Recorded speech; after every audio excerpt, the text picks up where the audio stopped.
E pra, ne vim nga Kosova, unë dhe shoqja ime pranvera. Herën e parë kur kemi ndëgjuar për klinikën Fesko, në vërtet ne ishim në kërkim të një klinike, cila do ta mësonte të kemi edhe një fëmijë, sepse ne kemi 4 fëmijë, 4 vajza, dhe mirë po kishim atë ndjenjen që kemi mungesë të djalit dhe kishim ndjenjen e asaj zbrastirës, dhe dëshirojmë ta kompletonim familjen kështu, si të them, jemi komplet me vajza dhe djem. Ishim në një vend tjetër, vitin 2020, provuam atje, aty nuk mund të bënim asgjë. E lam një kohë, pastaj kërkuam me internet, ndëgjuam për klinikën Fesko, ram në kontakt, mora numrin e telefonit me koordinatorën Kristina Spari, bisedu në Zoom, WhatsApp, me përkthyes me zi, dhe menduam dhe menduam ta provojmë edhe këtu. Pastaj vitin e kaluar, në 2024 në gusht, unë kam marrë për e parë, isha në Kiev, në kryeqytetin e Ukrainës, aty kam qëndruar një javë ditë, kam bërë analizat, kam bërë kontrollet, dhe jemi kthyer. Për pyetjen tjetër, arsyeja pse ju kam drejtu klinikës Fesko, thashtë edhe më parë, dëshira për të pasur atë një djalë që ta kompletojmë familjen kështu, ta mbushim atë zbrastirën e cila ka qenë, cilën ne e ndjenim, dhe tham hajde ta provojmë këtu. Jo, nuk kemi pas frikë, nuk kemi pas kurfar dyshime, thjesht kemi dashur edhe këtë klinikë ta provojmë, parasysh ishim në një shtet tjetër më herët, tregova. Jo, nuk kam pas kurfar ndryshimi sa përket përshtypjes sa përket ekipës së klinikës Fesko.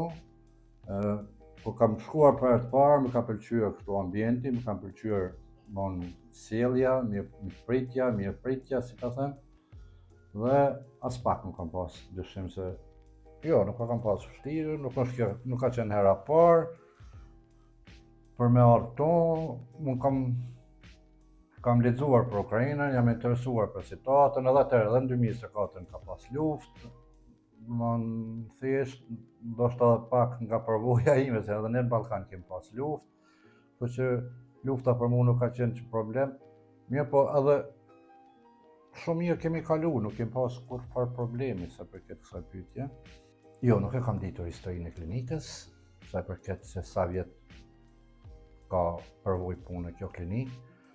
Nuk e kam ditur, thjesht kam marrë ta provoj dhe edhe për fatin ton, gjithçka shkoi mirë, tani kemi djalin, jemi shumë të lumtur dhe vazhdojmë tutje.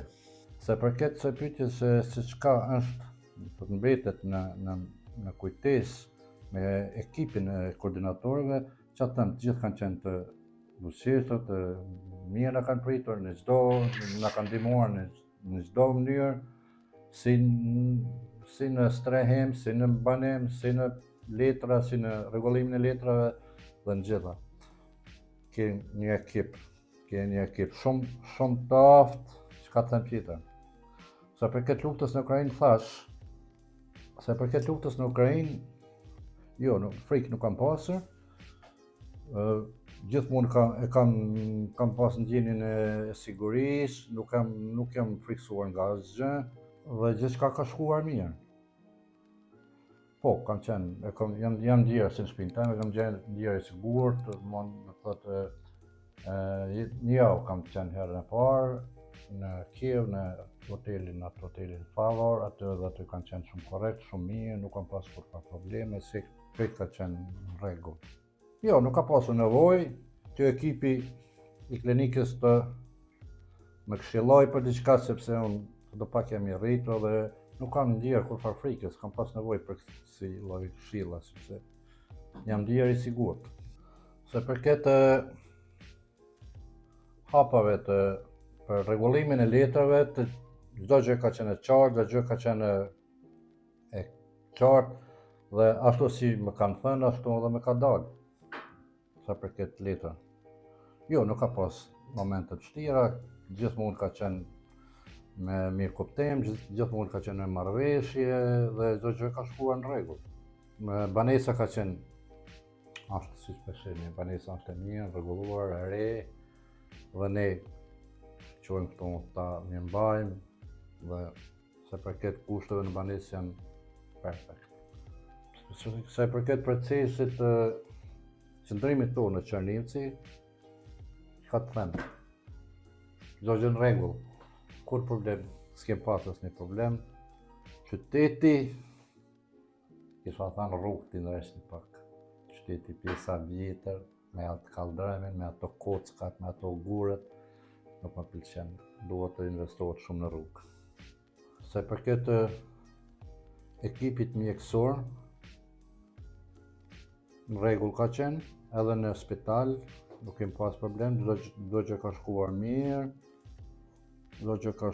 dhe s'kam kurfar kritike diçka që kem ndonjë kritik negative, çdo gjë ka qenë në nivou pozitive, ta them kështu. Koha nga shtatzania deri në momentin e lindjes më ka dukur pak si gjatë. Gjithmonë kem menduar, kryesoria ke menduar që fëmia të lindë i shëndosh, mos ketë diçka anomali, diçka mos them si ta shpjegoj, dhe çdo që fëmia, kryesoria të jetë i shëndosh, edhe ky ka qenë mas shumti ajo brenga ime se si do të jetë, si do të jetë lindja. Përket emocioneve, takimit tim me fëmijën, kanë qenë emocione shumë të papërshkrume. Ishim prisnin të kemi këtë djalë dhe nuk di si ta them, ishim shumë të lumtur. Po, kam atë ndjenjen se ky ka qenë zgjedhja ime e vërtet dhe e pagabueshme. Po, dhe ju bëj thirrje të gjithë atyreve që nuk kanë fëmijë ose kanë probleme me shtatzani, le të vinë lirisht ta vizitojnë klinikën e profesorit Fisko, dhe jam i bindur se nuk do të zgjedhjeni, përkundrazi do t'jeni shumë të lumtur.